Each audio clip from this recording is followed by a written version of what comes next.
Hi hello नमस्कार, कशा आहात तुम्ही सर्व? आय होप तुम्ही सर्व सेफ सिक्युअर हॅपी आणि तुमच्या जीवनामध्ये पॉझिटिव्ह कार्य करत असणार आहात. लेट्स सी आज कलेक्टिव्हसाठी काय मेसेजेस येत आहेत.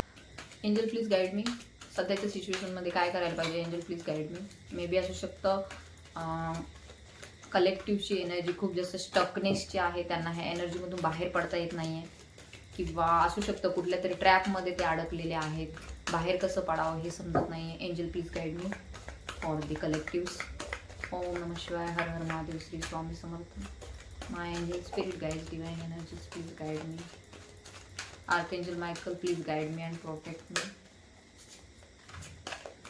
ओके, तर एंजल्स तुम्हाला इथे गाइड करत आहे. Choose a new direction. Maybe असू शकतं तुम्ही सध्या आहे त्याच रस्त्यावरती पुन्हा पुन्हा प्रयत्न करत आहात, तर सध्याच्या सिच्युएशनला तुम्हाला एंजल्स गाइड करत आहे. Choose a new direction. तुम्हाला नवीन दिशा निवडण्यासाठी एंजल येथे गाईड करत आहे. मे बी सध्याच्या ज्या सिच्युएशनमध्ये तुम्ही आहात ती जागा तुमच्यासाठी योग्य नाहीये, किंवा तिथलं एन्व्हायरमेंट तुमच्यासाठी योग्य नाहीये, बिकॉज खूप निगेटिव्हिटी आहे, नकारात्मक ऊर्जा आहेत तेथे, आणि अशा परिस्थितीमध्ये तुम्ही राहू शकणार नाही. बिकॉज असू शकतं काही लोकांना नावडतीचं मीठही आणणे असतं. सो तुम्ही कितीही चांगलं केलं, काहीही केलं, मे बी ते तुमच्या फॅमिलीमध्ये असो, वर्कप्लेसमध्ये असो, करिअरमध्ये असो, जॉबमध्ये असो, रिलेशनशिपमध्ये असो, तुम्ही कितीही चांगलं केलं तर काही लोकांना तुमचं चांगलेपणा कधी दिसणारच नाही. बिकॉज त्यांनी तिशी धारणाच करून घेतलेली आहे की ही व्यक्ती वाईट आहे, किंवा ही व्यक्ती चांगली नाही आहे, ही व्यक्ती खूप जास्त वेगळी आहे, किंवा असंच काहीतरी तुमच्याविषयी रूमर्स पसरवले जात आहेत. जसं की नावडतीचं मीठ आळणी म्हणतो आपण. एखाद्याला आवडतच नसेल एखादी व्यक्ती तर त्याचं मीठ सुद्धा आळणी लागतं. सो तुम्हाला येथे डिवाइन गाईड करत आहे. सध्या ज्या कोणत्या परिस्थितीमध्ये तुम्ही अडकलेले आहात, स्टक आहात, तर तिथून दुसरी दिशा निवडण्यासाठी तुम्हाला डिवाइन गाईड करत आहे. मे बी ती जॉबच्या संदर्भात आहे, वर्कप्लेसमध्ये आहे, करिअरमध्ये आहे, रिलेशनशिपमध्ये आहे, किंवा सध्या तुम्ही जेथे राहत आहात त्या सिच्युएशनमध्ये ही तुम्हाला एंजल गाईड करत आहे. लेट्स सी आणखीन आपल्याला काय मेसेज मिळतात. एंजल प्लीज गाईड मी.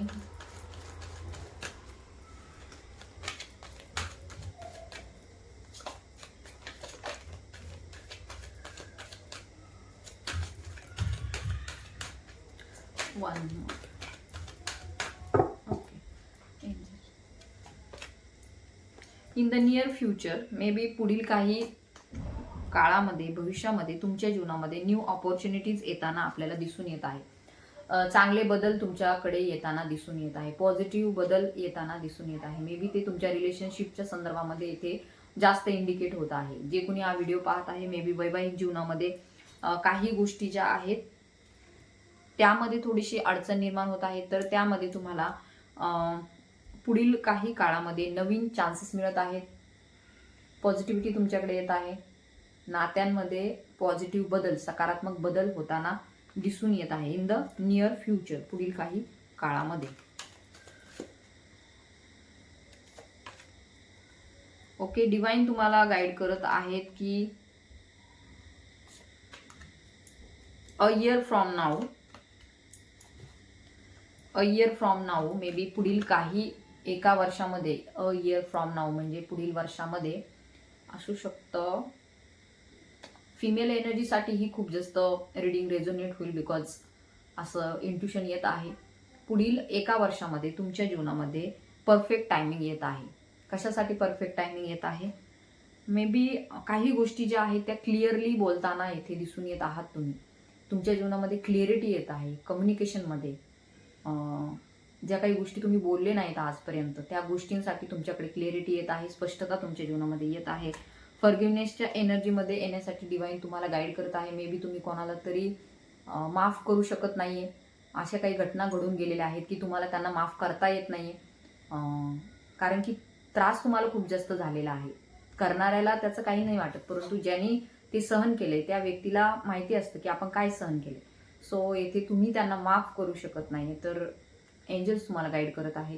फॉरगिवनेसच्या एनर्जीमध्ये येणं गरजेचं आहे, त्यांना माफ करणं गरजेचं आहे. नाहीतर तुमच्या मनामध्ये ती गोष्ट राहील आणि त्याचा त्रास तुम्हाला जास्त होईल. त्या व्यक्तीला त्याचा त्रास कमी होईल, बट तुम्हाला येथे खूप जास्त त्रास होईल. सो तुम्हाला एंजल गाईड करत आहे की तुम्हाला फॉरगिवनेसच्या एनर्जीमध्ये यायचं आहे. परफेक्ट टायमिंगची जर तुम्ही वाट पाहत आहात तर त्याला एका वर्षाचा कालावधी लागू शकतो. तुमच्या जीवनामध्ये सगळं काही व्यवस्थित होण्यासाठी 1 वर्षाचा कालावधी लागू शकतो. सो क्लायमेट दिस रीडिंग. त्यानंतर डिवाइन तुम्हाला गाईड करत आहे की सध्याच्या सिच्युएशनला जर तुम्ही काही गोष्ट क्विट करण्याच्या तयारीत आहात, जॉब क्विट करण्याच्या तयारीत आहात, म्हणजे सोडण्याच्या तयारीमध्ये आहात, मॅरेज तुमचं जे रिलेशनशिप आहे ते सोडून देण्याच्या विचारामध्ये आहात, किंवा एखादी जागा सोडून देण्याच्या विचारामध्ये आहात, तर ज्यांच्या बाबतीमध्ये खूप जास्त त्यांना क्लॅरिटी आलेली आहे त्यांनी हे सगळं सोडून दिलं तरी चालेल. डोंट स्टॉप याचे 2 अर्थ निघतात. थांबू नका, म्हणजे जे काही करत आहात ते करत राहा, थांबू नका. किंवा सध्याची जी काही सिच्युएशन आहे त्यामध्ये विचार करा, निर्णय घ्या आणि मग पुढे जा. यासाठी सुद्धा तुम्हाला डिवाइन गाईड करत आहे. Don't stop. जे काही करत आहात, चेंजेस करू इच्छित आहात, न्यू डायरेक्शनचे सुद्धा कार्ड आलेलं आहे. सो तुम्ही न्यू डायरेक्शन घेऊ शकता. जिथे आहात तिथे स्टक राहण्यापेक्षा तुम्ही पुढे जाऊ शकता, मूव्ह ऑन करू शकता. डोंट स्टॉप हे सुद्धा तुम्हाला इथे गाईड करत आहेत. लिसन टू युअर इंट्युशन. तुमच्या इंट्युशन्स तुम्हाला काहीतरी सांगत आहे. सध्याच्या सिच्युएशनमध्ये शांत बसा, मेडिटेशन करा. असू शकतं काहींच्या संदर्भामध्ये खूप जास्त त्यांना हेडेक होत आहे, मायग्रेन आहे, तर एका जागेवर शांत बसून मेडिटेशन करणं सुद्धा मुश्किल आहे. तर दुसऱ्या कोणाची तरी हेल्प घेऊ शकता, मदत घेऊ शकता तुम्ही. तुमचे इंट्युशन्स तुम्हाला काहीतरी सांगत आहेत, तर ते ऐका. तुमच्या आतील आत्मा जो आहे तो तुम्हाला काहीतरी गाईड करत आहे, तर त्याकडे लक्ष द्या. नक्कीच तुम्हाला यातून काहीतरी क्लिअरिटी मिळताना दिसून येत आहे.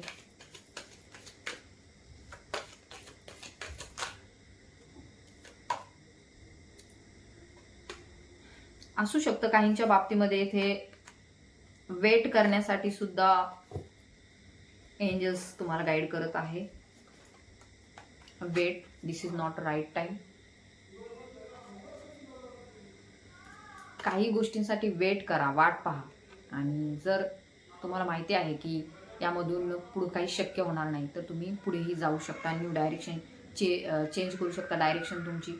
किंवा काहींच्या बाबतीमध्ये नॉट द राईट टाइम, हा चांगला टाइम नाहीये हे पण सांगतंय.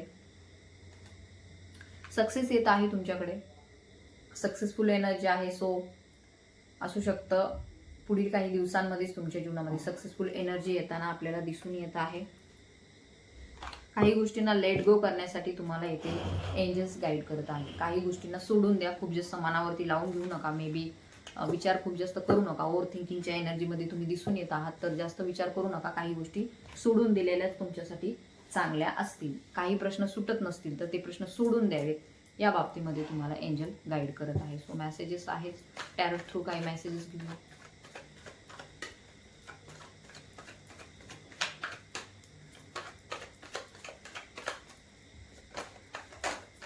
ओके, हार्ट पेनची सिच्युएशन आहे. मे बी जे काही तुमचं रिलेशनशिपच्या संदर्भात विचार सुरू आहे, तुम्ही खूप जास्त विचार करत आहात की ही गोष्ट आपल्या जीवनामध्ये नाही येणार, शक्यता कमी आहे, तर त्यामुळे तुम्ही दुःखी आहात असंही येथे दिसून येत आहे. त्यामुळे दुःखी एनर्जी आहे.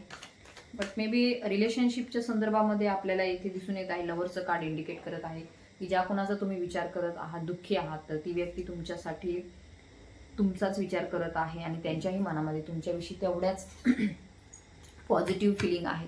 सो असू शकतं रिलेशनशिपच्या बाबतीमध्ये येथे सकारात्मक बदल होताना दिसून येत आहे. वैवाहिक जीवनामध्ये असतील किंवा लव्ह रिलेशनशिपमध्ये असतील, ओव्हरऑल तर सकारात्मक बदल होताना दिसून येत आहे. जी काही थर्ड पार्टी सिच्युएशन होती मे बी ती रिमूव्ह होत आहे. त्याचबरोबर असू शकतं कोणीतरी इगोइस्टिक पर्सन तुमच्या जीवनामध्ये आहे, तर लवकरच ती व्यक्ती तुमच्या जीवनामधून दूर निघून जाताना आपल्याला दिसून येत आहे. कारण यामध्ये डिवाइन तुमच्या जीवनामध्ये एंट्री करत आहे. डिवाइन टायमिंग तुमच्या जीवनामध्ये एंट्री करत आहे.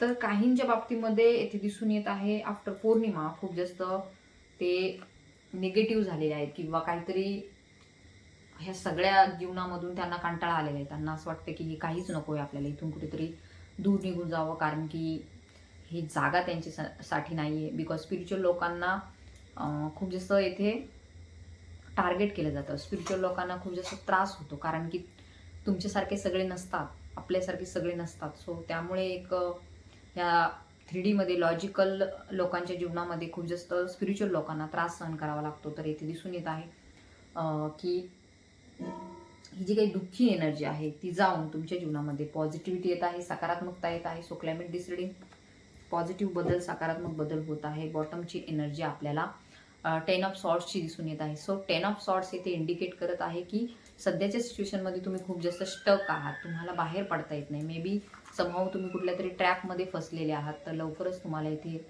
डिवाइन ठेवणार नाही ह्या अशा परिस्थितीमध्ये, बिकॉज तुमची सोल तुम्हाला काहीतरी गाईड करत आहे, ती तुम्हाला ऐकायचं आहे.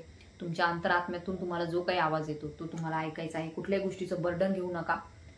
सध्याच्या सिच्युएशनमध्ये जे काही बर्डन तुम्ही घेतलेलं आहे, 10 ऑफ सॉर्ट्सचं कार्ड इंडिकेट करत आहे. मे बी काही आर्थिक अडचणी आहेत, फायनान्शियल प्रॉब्लेम आहे, करिअरमध्ये तुम्हाला काही प्रॉब्लेम आहेत, जॉबशी रिलेटेड काही सिच्युएशन खूप जास्त निगेटिव्ह आहे. तर तुम्हाला इथे बर्डन नका घेऊ असं सांगितलं जाते, कारण की लवकरच तुमच्या जीवनामध्ये पॉझिटिव्ह बदल होत आहे, सकारात्मक बदल होत आहे. एक हॅपी तुमचं जीवन आपल्याला इथून पुढे दिसून येत आहे. तुमच्या जीवनामध्ये पॉझिटिव्ह चेंजेस होताना आपल्याला दिसून येत आहे. लव्ह रिलेशनशिपमध्ये जस्टिस तुम्हाला मिळत आहे, न्याय तुम्हाला मिळत आहे.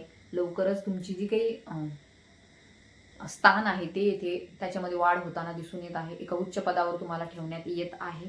आणि असू शकतं पुढील काही काळामध्ये लोक तुमचं ऐकतील. स्पिरिच्युअल ज्ञान तुम्ही देताना आपल्याला दिसून येत आहे. तुमच्या स्पिरिच्युअल ज्ञानामध्ये येथे वृद्धी होताना दिसून येत आहे. सो आय होप तुम्हाला हे सर्व मेसेजेस रिलेटेड झालेले आहेत.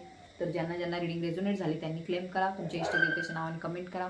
तसेच ज्यांना पर्सनल रिडिंग हवी आहे, काउन्सिलिंग हवं आहे, त्यांनी मला व्हॉट्सअपवरती कॉन्टॅक्ट करा. Thank you so much. धन्यवाद.